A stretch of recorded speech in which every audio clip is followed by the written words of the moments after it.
น้องอยู่งานบุญนัดกันมากินข้าวปุ้นงานบุญอายยืนคอยนานเหลือน้องมีใหม่เปลี่ยนใจจากอายไปทางอายคอยด้วยความอ้างว้างคอยนางด้วยความหวังดีจากไม้ไกลคำจิตนำน้องอยู่บ่หายเป็นยังนอยิ่งลืมอายหรือสายบ่มีรถยนต์บ่มีปีกูป้าลูกน้องยิ่งบ่สนหรือเป็น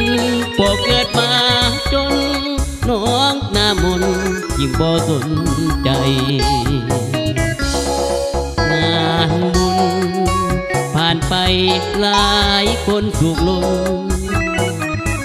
บ่าวสาวทุกคนมีจนสนุกสนานคงมีเพียงอายต้องกลายเป็นคนขอทานคอยหักจากฟ้ามานานสงสารหัวใจเหมือนตายทางเป็นสุดท้ายเหลือเด่นเป็นคนด้อยวาสนาหักที่ผ่านมาผู้ว่าผิดบังกดทนงานบุญไอ้คอยบิดจอยบ่เห็นหน้าบุญนี่หรือหักของคนจนสุดท้ายต้องทนเหมือนคนมีกรรม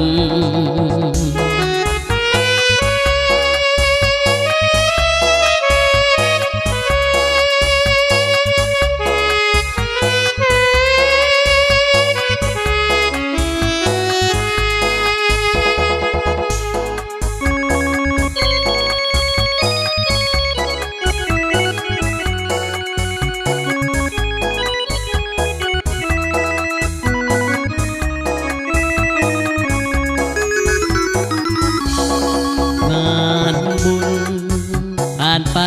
หลายคนสุขลง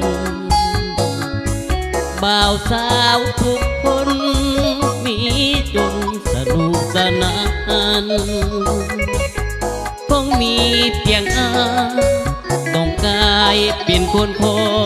ทานคอยหักจากฟ้ามานานสงสารหัวใจเหมือนตายทางเป็นสุดท้ายเหลือเด่นเป็นคนด้อยวาสนาหักที่ผ่านมาผู้ว่าผิดบังกดทนงานบุญไอ้คอยมิดจอยบ่เห็นหน้าบุญนี่หรือ